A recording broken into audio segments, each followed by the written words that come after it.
Let's take that. Hello, everybody. Thank you all for coming today.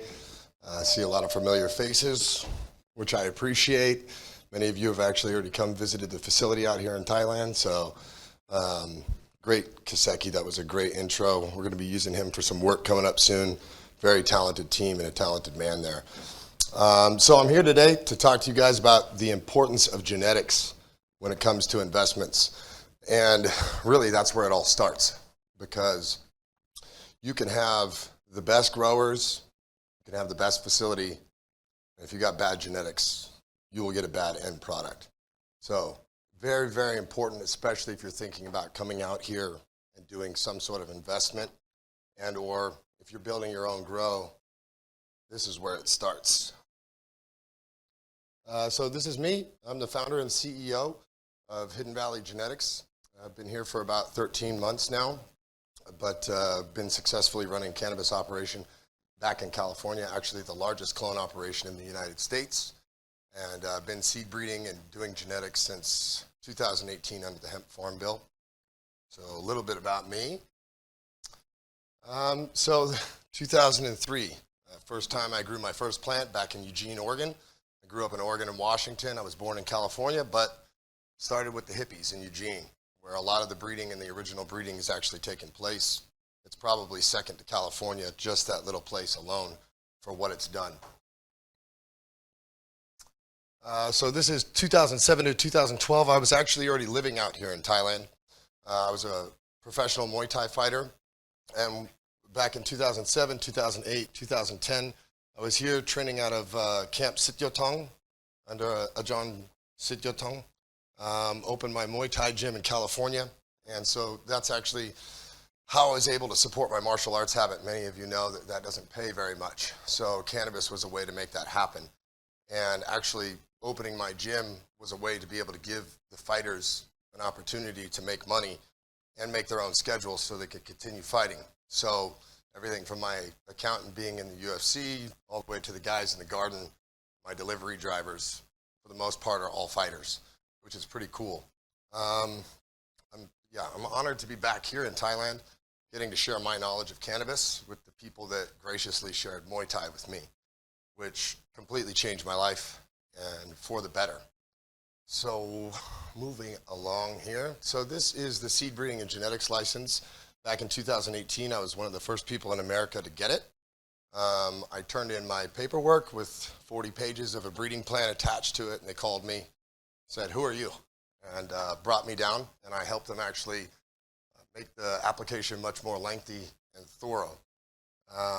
So yeah, 2018 Hemp Farm Bill passed, and started research and development on new cannabis genetics. I was able to play with everything from the THC all the way to the minor cannabinoids, CBD, CBG, and on down the list. I developed a 18.35% CBG genetic, which at the time was actually the world record, but it has since been beat, but still a very solid genetic. So this is the Hidden Valley. It's a Mediterranean zone. There's only 10 of them in the world. And if you go to America, you go to, let's say, from San Diego to Florida, even the Home Depots, the Walmarts, the plants that you see outside, this is called the Propagation Valley because of the ability to control the environment very easily. And so plants are shipped from your ornamentals to your palm trees. They're shipped all the way across the nation from that area. So I was able to really lock in and build and grow by using light supplementation in the Hidden Valley. All right, guys, so 3 keys to cannabis cultivation: your environment and your inputs, skilled labor, and genetics. Environment and inputs, construction quality, hiring a team like Kaseki to come through and make sure that everything's done proper, especially if you're going for GACP, or even if you're going for GMP for a processing center down below it. Consistency and quality nutrients. We use Athena, and that's because we get the same thing every time. They give us great service, and it's a great product. And then making sure you're paying attention to your VPD, your temperature, your humidity, what's the ratio between those things. All those things are so important. But your skilled labor, right? Who's there? Who's taking care of the garden? Who's your director of cultivation? How is he training your employees? It's not just farming, it's not just science. but it's an art as well. You know, there's 1,000 ways to do it right, 2 million ways to do it wrong. Okay, so skilled labor, very important. And then you got your genetics. We're looking for unique, uniform, and stable genetics. That is what comprises a good genetic. With these three things, you will succeed. If you're missing one, you will fail. So these three keys are very, very important to having a successful cannabis cultivation. And it all starts with genetics. That's my company's motto. And why are they important? Yield. If you're growing one genetic over here, and the yield is 30% less than the genetic over here, that's your bottom line. That's your bottom dollar. Okay? So genetics, starting right off the bat, if you're starting off with bad genetics, it could very well affect your yield. Cannabinoid content. If you guys are going for extraction, right? You're looking for CBD. This genetic has 21% CBD. This genetic has 10% CBD. Do the math. We're looking to extract the product. If that's going to be your guys' bottom dollar, make sure that you guys are looking at what that cannabinoid content is and make sure you're checking the COAs, and what genetic you're getting is what you're actually looking for. The last thing you want to do is put millions of dollars into an investment and ruin that investment as a result of a low cannabinoid content if you're going for extraction. Structure. When you're opening, the people are looking at the bag. Let's say you're going for smokable flower, right?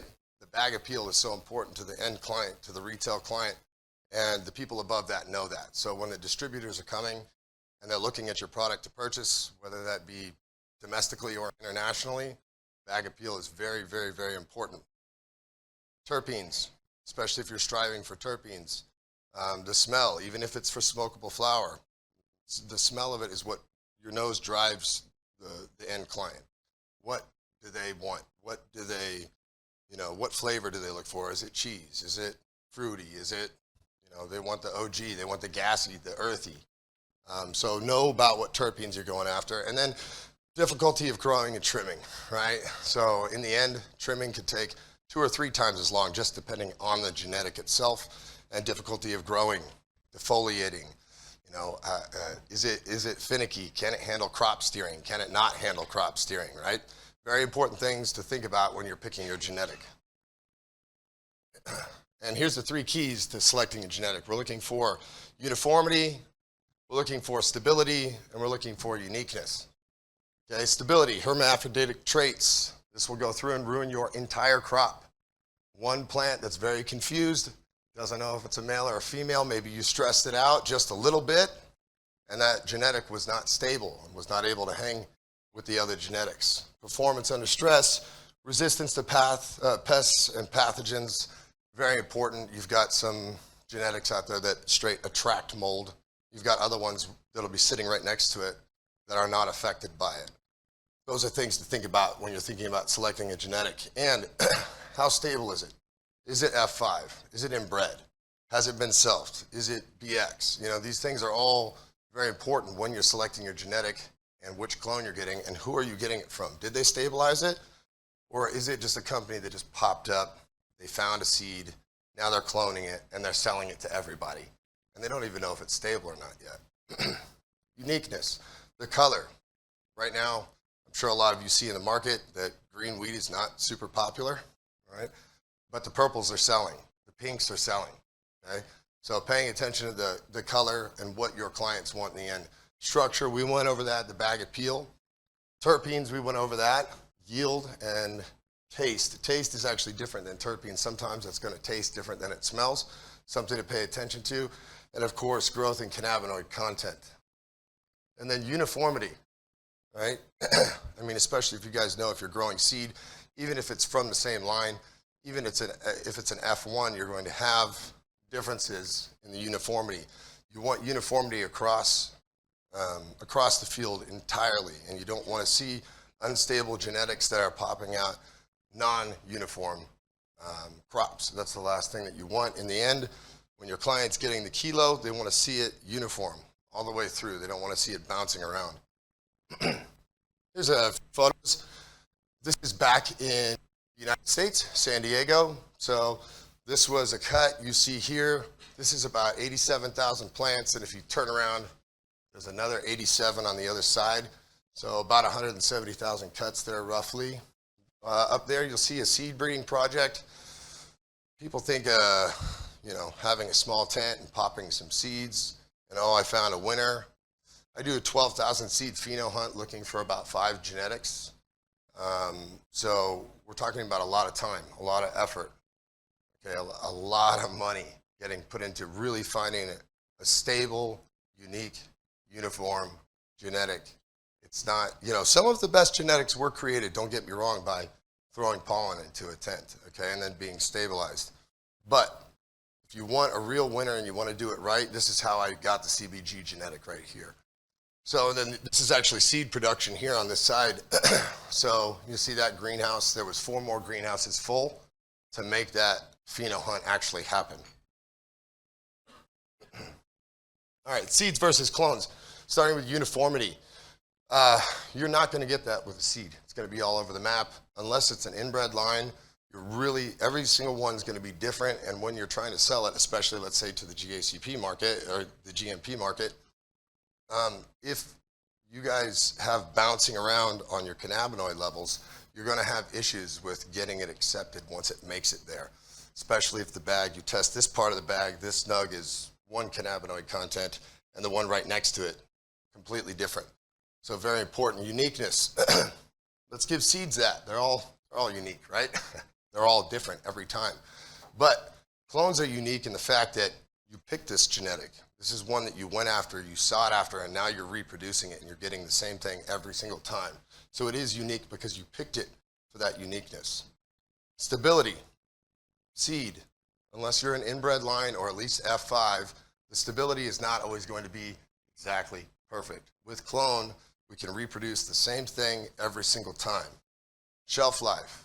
This is what hurts my business quite a bit. I got 7 days to kill it, sell it, or transplant it. So shelf life with seeds, 500 years? We don't really know. There's seeds that are so old that go back so far and are so dated that still will pop and create something. So the shelf life, seeds win on that one. Male plants, something you're going to come across with seed, even when you're doing feminization. Even at that point, you can still have males pop up. And germination failure. With the clone, especially if you're getting it from a source that you know, that you trust, that does things right, then you're going to have no germination failure because it's already been germinated. You have a small plant. As long as you take care of it, you should not have any problems.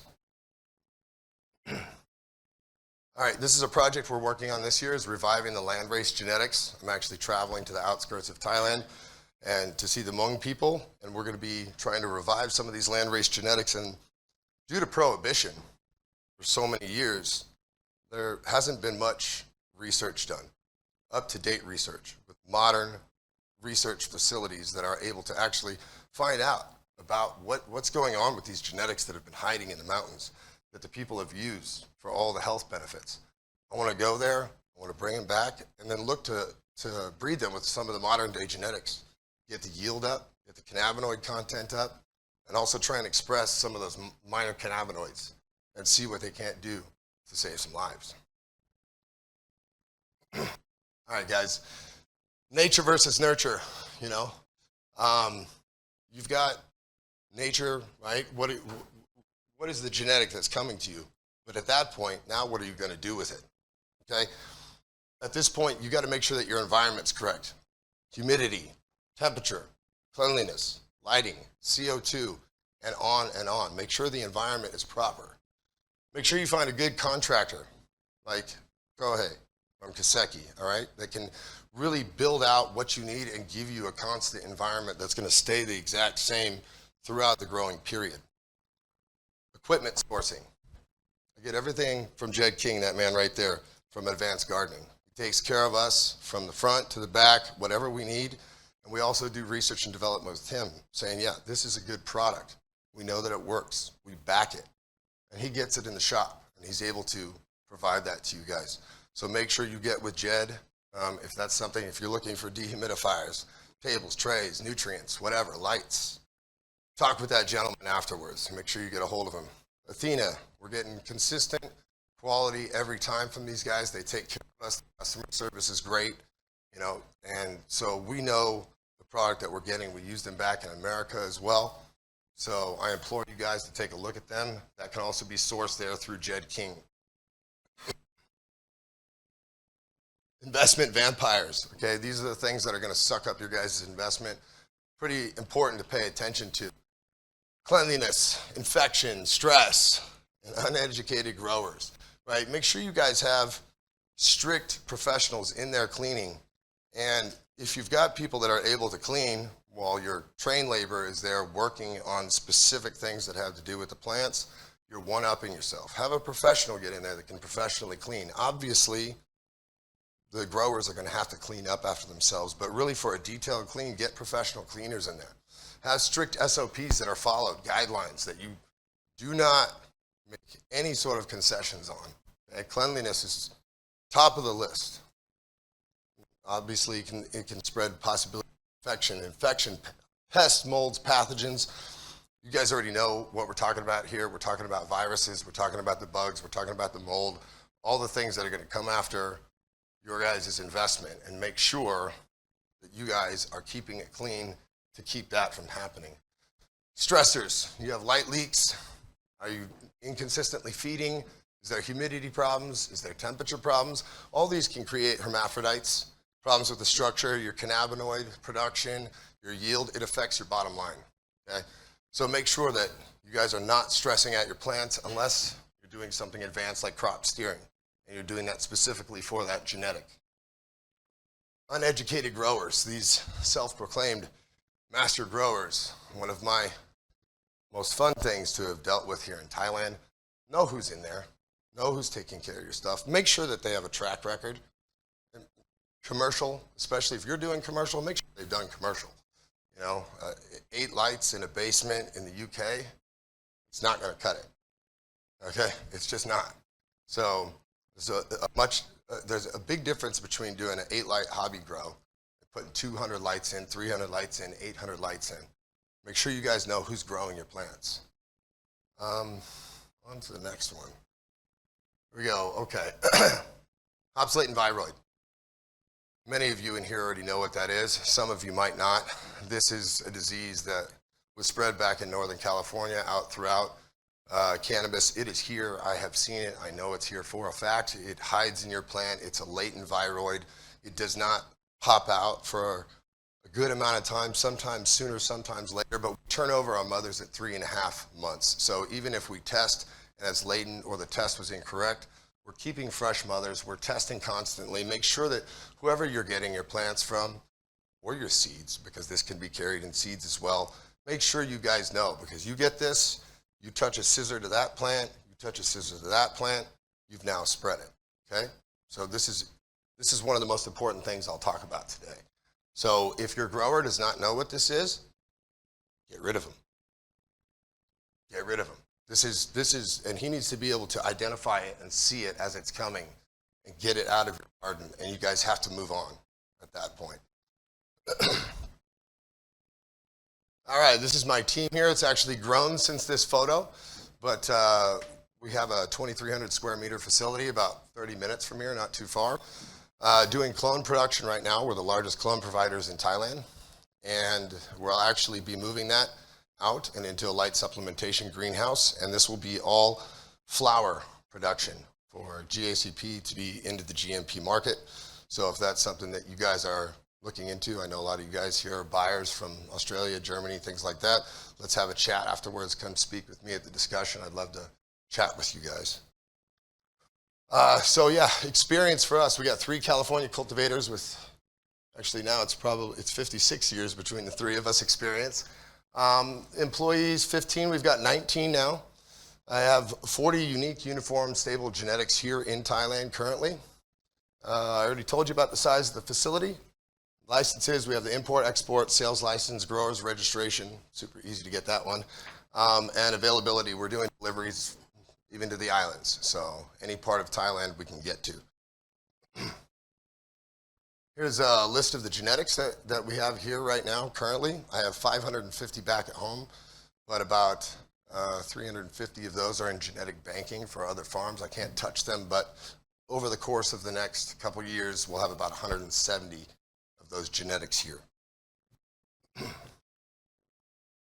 think we got a little video now. I'm gonna watch.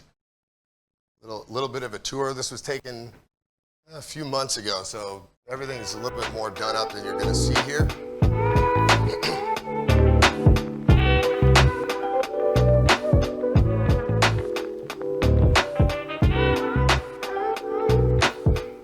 It's actually quite a bit bigger now.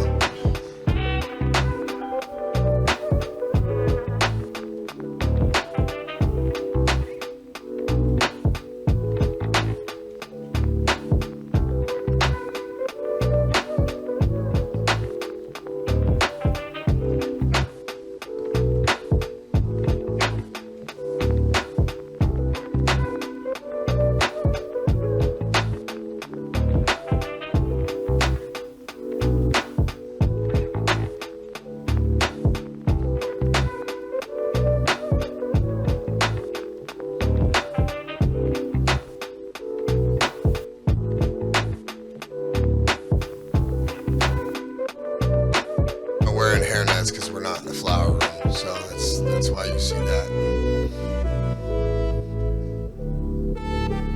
We also provide RTF, so you'll see we'll grow them up to about 2 feet, so they're ready to flower for you guys.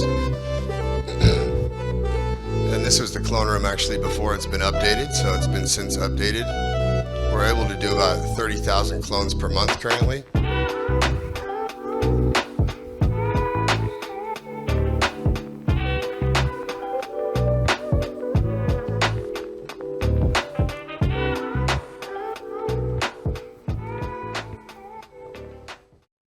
Right, and then I got one more little video after this, and this is going to be one of our clients, Utica. They're a medical facility that's actually, this is right before they left. They're actually up in Chiang Mai. Dr. Leahy's the CEO up there. She does a lot of medical research.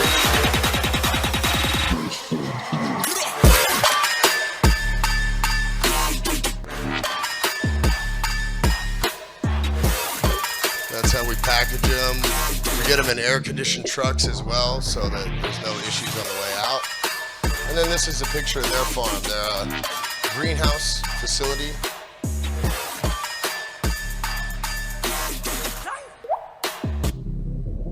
And they just had their most successful crop ever. Their yield went up close to 50%, and they were able to sell pretty much all of their flower from their first greenhouse as a result of that. They're about to have another harvest right now. Yes, very good. Let's go here. So a few of the different genetics. Let's make sure that we got plenty of time. Okay, a few of the genetics. We've got Tropicana Cherry here, which has become one of the biggest favorites out right now. We've got many people growing this. They got no problem selling it. The terpene profile of it is absolutely through the roof. The bag appeal, it's got that unique pink color, which is incredibly important in the current market that we have right now, because people are starting to slow down a little bit when it comes to green cannabis, although it's my favorite. But this is what's selling right now. Things with color. The THC level is moderate THC level, but many of you know the full entourage effect is really what dictates the way that you feel. So the terpenes are involved, the minor cannabinoids, and also the cannabinoids that we haven't even found yet. And then growing, very easy to trim, very easy to grow, and it's a pretty heavy yielder. I would say it's probably in the top 80%. We've got some farms that are doing really well, over 3 pounds of light with this specific genetic right now, which is a pretty solid. It's a pretty solid yield. Soy actually out, and Pedro Coves, they're both doing well over 3 pounds of light with this genetic right here. Ice cream cake. This is the heaviest yielder I have out right now. We got soy did 3.58 pounds of light off of this genetic right here. Incredibly easy to grow. Loves the crop steer. Loves to get stressed out. Absolutely has no problem with that. It actually makes more color with this genetic. That was the reason I tried to put it to market first, because I knew that there was going to be some inexperienced growers out here, but even some of the most inexperienced grower, I have a Thai Vietnamese grower. He just started not too long ago, and he did incredible with this. He was able to sell out all of his flower and had absolutely no problems doing it. Oh yeah, I already spoke about that. And then the THC level is very high, incredibly high with this genetic. It's a very popular genetic for about 3 or 4 years back in America. It was #1, and everything was getting crossed with this until Gelato 41 came along, and everything got crossed with Gelato for a while. Gushers. This one, this is being grown by Swai up in Phuket, or out in Phuket. Bag appeal, amazing bag appeal, very, very exotic look to it. It's got a pretty solid yield on it. It's high to moderate, probably in the top 25% on the yield. Terpene profile, fruity sweet berry. It's also got the triangle kush cut in it, so you're going to get that cushy taste from it as well. And moderate to high THC level. I've got it over 30 back in the States. So, of course, the testing here has been pretty inconsistent, as we've been seeing. I don't know how many of you guys have been having issues with testing facilities over here, testing all over the map, but really looking forward to somebody hammering that down.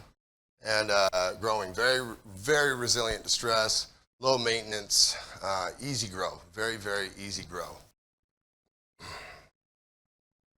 Skittles, so very high yield. It's a cheese-like terpene, even though its parents are not cheesy whatsoever. But this specific pheno that I found was cheese, which is rare, and people have a specific taste for that. So that's why we kept it around. Growing it is, it's a fast veg time. It's a quick vegger, but it's a lot of defoliation. This is one of those strains that takes a lot more work.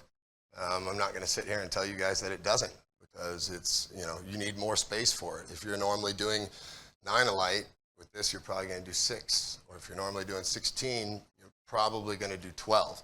And those are things that if you guys decide to get genetics from us, that I'll let you know, help you guys steer how to grow it. And so, yeah, a few pictures. These are from crops around Thailand from different people growing the genetics. As you see, something that I was talking about earlier, uniqueness, uniformity, stability. If you guys see the way that these crops are being grown, you're seeing a uniformity across the crop. And that's I'm not going to say that's all the genetics. It's not. It's also talented growers that are knowing what they're doing and able to create uniformity like this. They're doing the topping at the proper time. They're steering it right. And something else to pay attention to is you guys see the production on the top of the trikes. Very frosty. That's that ice cream cake up there in the corner. It was actually, that photo was taken by the Vietnamese Thai grower I told you guys that didn't have much of a background in it. And I know he stressed it out quite a bit. And as you can see, the production of the trichomes are pretty significant on that specific genetic right there. And then this up there, that's Junior Aeroponic. It's the only aeroponic grower I know here in Thailand. He's actually been pretty successful with it. Not my favorite way to go, as if there's any viruses inside of the water, it'll get transferred right away. But he started with clean plants. He started with healthy roots. He put them in, and he's only done, this is his second grow of aeroponic, and he actually did pretty solid for an aeroponic setup. So we got that picture of him in there as well. And that's what we got about these guys here. And so, yeah, guys, in closing, just remember, it all starts with the genetics. Even before you guys are starting construction, even while you're still looking for your growers, it's time to go put out your feelers. Find out who are you going to get your genetics from, unless you have your own, which is great. Or who's going to provide clones for you? Are they a consistent supplier? Are they going to show up with bugs, pests, pathogens? I've seen the biggest horror stories in this side of the business here in Thailand. I've seen what we call sticks and blocks back in the States, where it's just a clone that didn't even get rooted out yet that's got stuck in, but I've never seen male plants getting sold. Okay? I've seen people purchase male plants here as clones. Make sure you guys are really vetting all of those things. Who are your growers? Who is your genetic supplier? Who's going to be the people that are going to take it? And what genetic do they want? What is the end buyer going to want from you? And so make sure that you guys tailor that and tailor your genetic selection upon that. So this is our mainstay right now, is selling clones. But like I said, our first flower room got flipped yesterday. So we will be producing, it'll be 368 lights in that first facility there.